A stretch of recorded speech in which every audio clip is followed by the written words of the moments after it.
All right, so we're diving into this concept, the banality of evil. Yeah, it's a real head scratcher. It really makes you rethink how we see evil, in general. It does, and it comes from Hannah Arendt. Oh yeah, she's a pretty brilliant political She theorist. was, yeah, very sharp.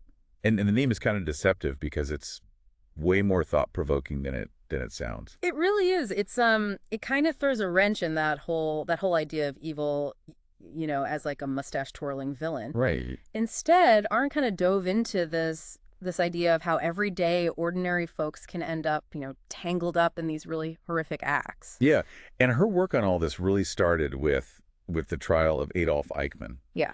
who was he was a top Nazi official, and he basically orchestrated the logistics of the Holocaust. Right. Eichmann's role is key here, right? He's the one who handled the trains, the schedules, the transportation of millions of people, to their deaths. Yeah. And it's almost unfathomable, the scale of his actions. But what's even more chilling is that during his trial, Eichmann didn't fit that kind of, stereotypical monster mold at all. So no like dramatic breakdowns in court or Yeah. like raving fanaticism. No, not at all. That's where this banality thing comes in, right? Okay, yeah. Arendt was really struck by how utterly ordinary he seemed. Mm, Career focused, obsessed with following orders. It's almost like the human cost was completely off his radar. And this jarring contrast, that's what sparked her whole banality of evil theory. okay, so let's break that down a little bit because I think we need to define banality of evil. What does it actually mean? So it boils down to this. Horrific acts can be carried out by people who aren't necessarily fueled by this deep hatred or sadism. Yeah. It's more about a lack of critical thinking, blind obedience to authority, and how systems can dehumanize people to the point where it's easy to forget their humanity. So evil isn't always wearing like a scary mask. Sometimes it's wearing like a suit and tie and just punching the clock. Yeah, think of it this way. Arendt argued that Eichmann's problem wasn't some passionate hatred. It was this chilling lack of moral judgment. Mm. He never really wrestled with the consequences of what he was doing. Yeah. It was all about logistics. Yeah. Numbers on a page, not human lives. Right. And that's what makes it so disturbing. It's like he was a cog in this horrific machine. Yeah.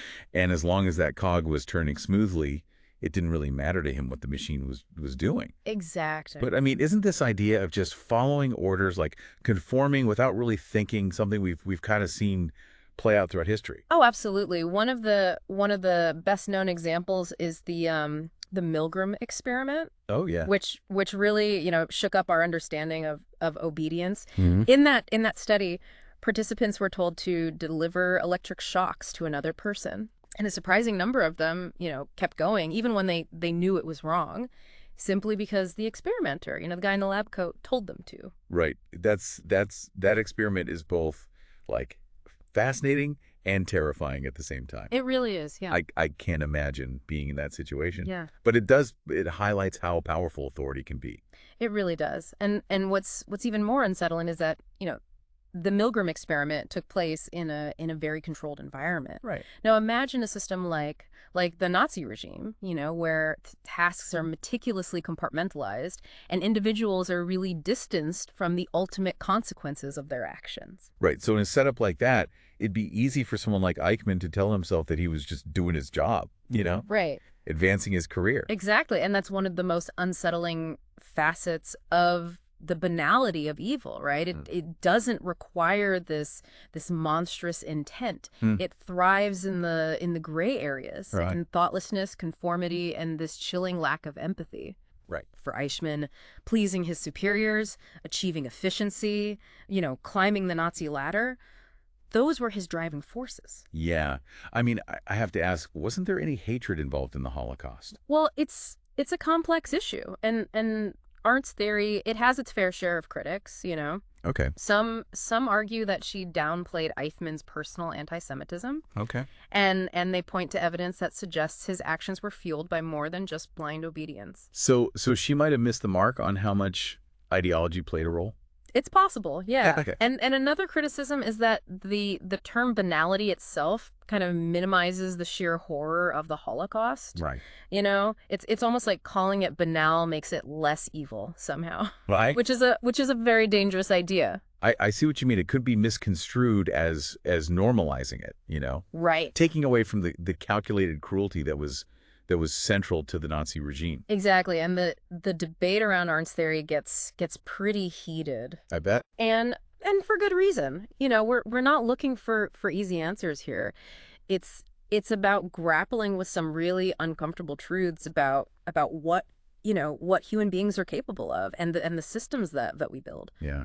And that brings us to the part where things get, I think, really interesting. Right. Because this whole idea of the banality of evil isn't just some historical footnote, No. right? It's very much alive and well today, wouldn't you say? Absolutely. This is where things get really relevant to you. Okay. Think about corporations putting profit over ethical concerns, or soldiers committing war crimes because they're, just following orders. Or even everyday people, maybe even us sometimes. Sure. Just going along with unjust systems without really questioning, what role we're playing in all of it. Yeah, that's the thing about the banality of evil. It doesn't need, jackboots and swastikas to thrive. Yeah. It can be much more subtle, more pervasive than that. Okay, whoa.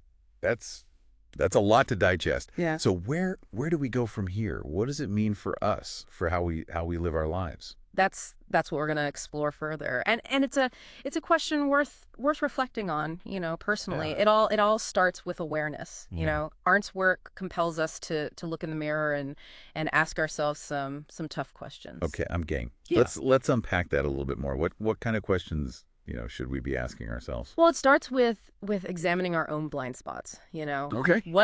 What are we accepting without really truly thinking it through?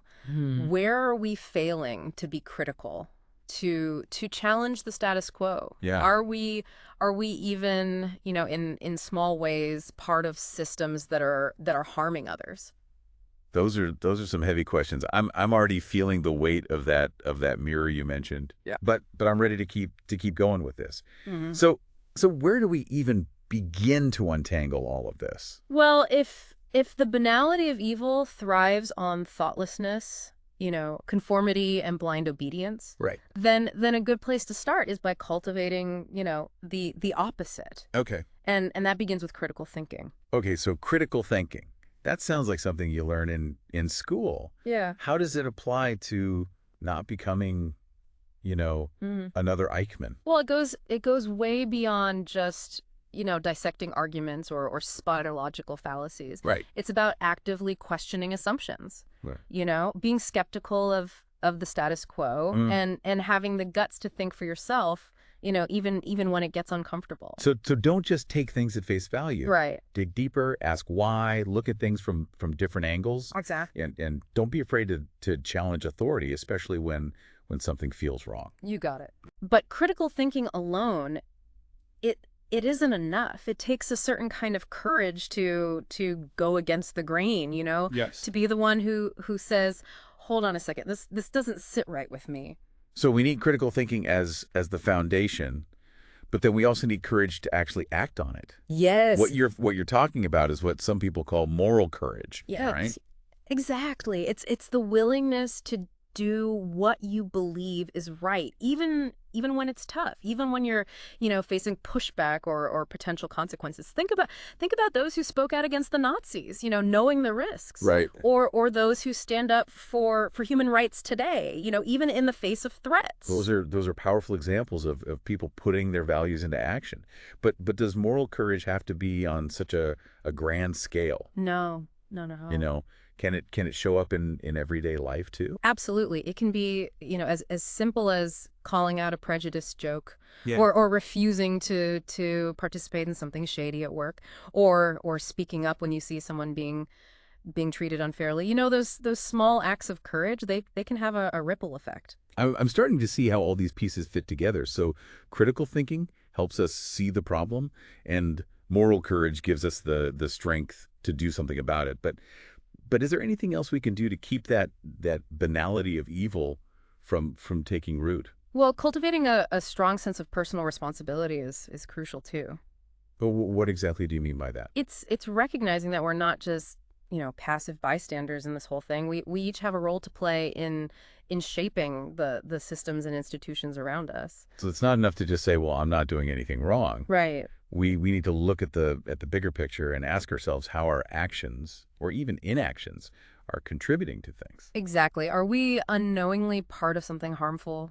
Even indirectly? What can we do to make a positive impact? Right. To shift things in a better direction? Yeah. Personal responsibility is about acknowledging that interconnectedness, understanding that our choices have ripple effects. So it's not just about individual heroism then. No. It's about collective action, working together to create a more just and ethical world. Exactly. That reminds me, you mentioned earlier that the banality of evil thrives on a lack of empathy. Right. Is that where this collective action comes in? Empathy is absolutely essential. It's the ability to step into someone else's shoes, to understand their experiences and feelings, even if they're different from ours. Yeah. It's the antidote to that dehumanization that allows the banality of evil to flourish.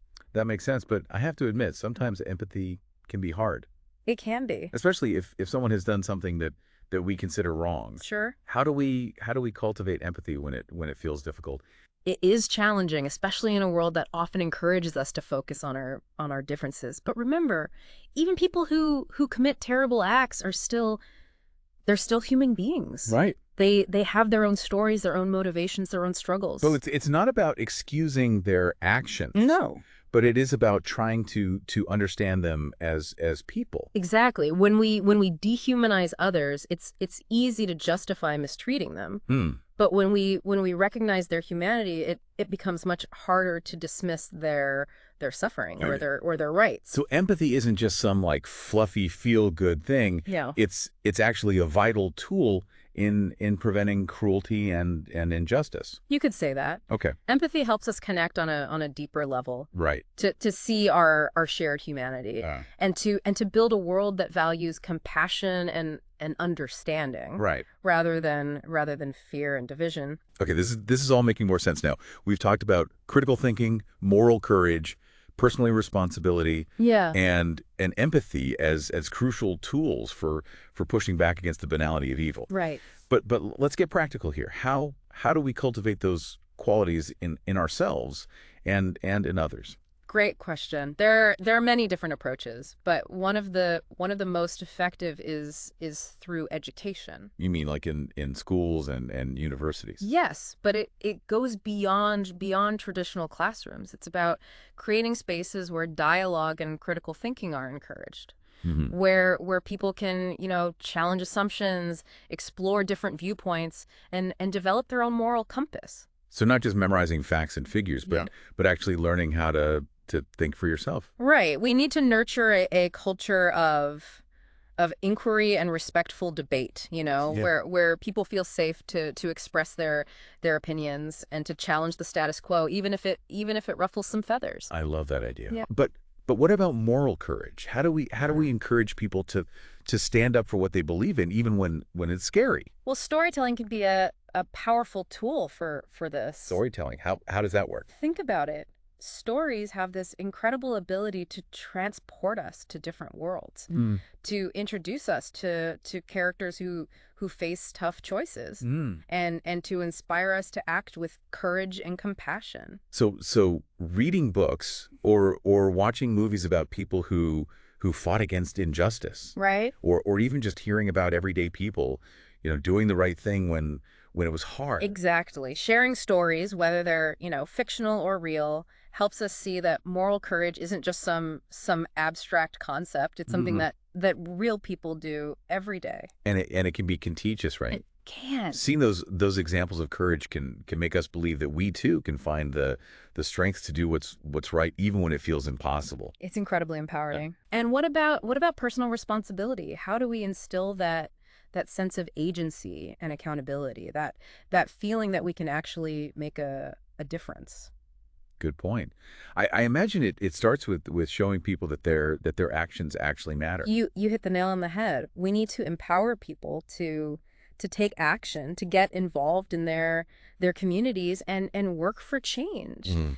It's not about just sitting around and complaining. Right. It's about, rolling up our sleeves and doing something about it. So volunteering, organizing, advocating for causes we care about, those are all ways to turn that sense of responsibility into action. Exactly. When we feel like we can contribute to something meaningful, it's a lot easier to take ownership of our role in making the world a better place. So it's about creating a sense of possibility. Yes. Showing people that change is possible, that their actions, even small ones, can have a real impact. That's a great way to put it. And all of this ties back to empathy, doesn't it? Right. How do we cultivate empathy in a world that often feels so divided and disconnected? That feels like a massive challenge, especially with everyone, seemingly stuck in their own echo chambers these days. It is a challenge, but I think one of the keys is creating more opportunities for genuine connection with people who are different from us. You mean getting out of our comfort zones? Yes. And making an effort to understand people from different backgrounds, cultures, or walks of life. Exactly. It could be through, travel, community events, volunteering, right, or even just striking up a conversation with someone we wouldn't normally interact with. Right. So the more we expose ourselves to different perspectives, the more we'll develop that ability to empathize with others. Yeah, it's like exercising a muscle. The more you use it, the stronger it gets. Got it. But remember, this isn't a one-size-fits-all solution. Right. There's no magic formula for cultivating these qualities. It's an ongoing process of learning, reflecting, and acting in ways that align with our values. So it's not about reaching some kind of like enlightenment overnight. No. It's a lifelong journey of trying to do better and be better. You got it. And it's a journey we need to take together, because the fight against the banality of evil, it's a collective one. Right. We need to support each other, challenge each other, and hold each other accountable. Okay. That's a powerful message. But before we wrap up this part of our deep dive, Okay. I have one more question that's been kind of nagging at me. We've been talking about preventing the banality of evil. Right. But what about the people who are already, caught up in it? The ones who are turning a blind eye, making those small compromises, or even actively participating in harmful systems. Yeah. Is there any hope for them? That's a crucial question, and it takes us into some pretty deep territory, the realm of, forgiveness, redemption, and the possibility of transformation. Is it even possible for someone who's been complicit in evil to change? To break free from that cycle and become a force for good? I mean, can someone like Eichmann truly atone for his actions? That's a question that philosophers and theologians have wrestled with for centuries, and there's no easy answer. Right. It depends on the individual, the specific circumstances, the nature of their actions. Right. But I think it's important to hold on to the possibility of redemption, to believe that people can change. So not excusing or condoning their actions, but acknowledging that they have the potential to grow and transform. Exactly. It's about offering a path back from the darkness. Right. A chance to make amends, and an opportunity to contribute to a more just and compassionate world. That's a hopeful thought. But I have to admit, it's hard to imagine someone like Eichmann ever truly atoning for his crimes. I understand. The scale of the harm is just so immense. I understand. And in some cases, the damage is so profound that forgiveness might seem impossible. Yeah. But even then, it's important to remember that justice and accountability, they're not the same as revenge or retribution. So it's not about punishing people for the sake of punishment. No. But about but about holding them accountable in a way that allows for healing and restoration. Yes. It's a complex and challenging process that requires compassion, wisdom, and a deep commitment to justice, both for the victims and for those who have committed the harm. I'm starting to see the bigger picture here. It's not just about, preventing evil, but also about responding to it in a way that promotes healing and transformation. Both for individuals and for society as a whole. Beautifully said. Ultimately, the goal is to create a world where evil has less power, right? Where compassion and understanding prevail, and where everyone has the opportunity to live a life of meaning and purpose. That's a vision worth striving for, and it sounds like this work starts on a personal level, with each of us choosing to be more mindful, more courageous, and more compassionate in our daily lives. So we're back, picking up where we left off. Our deep dive into the banality of evil, yeah. We covered a lot of ground, haven't we? From Eichmann's trial to, how this all plays out today. We talked about what it is, ways to combat it, Right. Critical thinking, moral courage, responsibility, empathy. Right. And I think now it's time to kind of bring it all together. Yeah. And think about what it all means. Right, because it's not just a theoretical discussion. Not at all. It's about, understanding ourselves, the choices we make, the world we're creating, right? Yeah. Individually and collectively. Exactly. So what are the key takeaways here? What do we walk away with?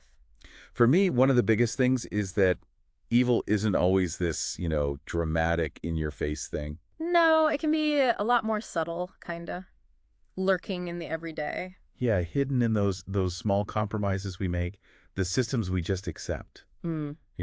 How we treat each other when we think no one's looking. And we got to be aware of that, that it's not just out there, it's in us too. Which is where the critical thinking comes in. Yes. Having the guts to question things, look deeper. Yeah, because it's easy to think evil is what other people do, that we're somehow immune. Right. But we're all capable of good and bad.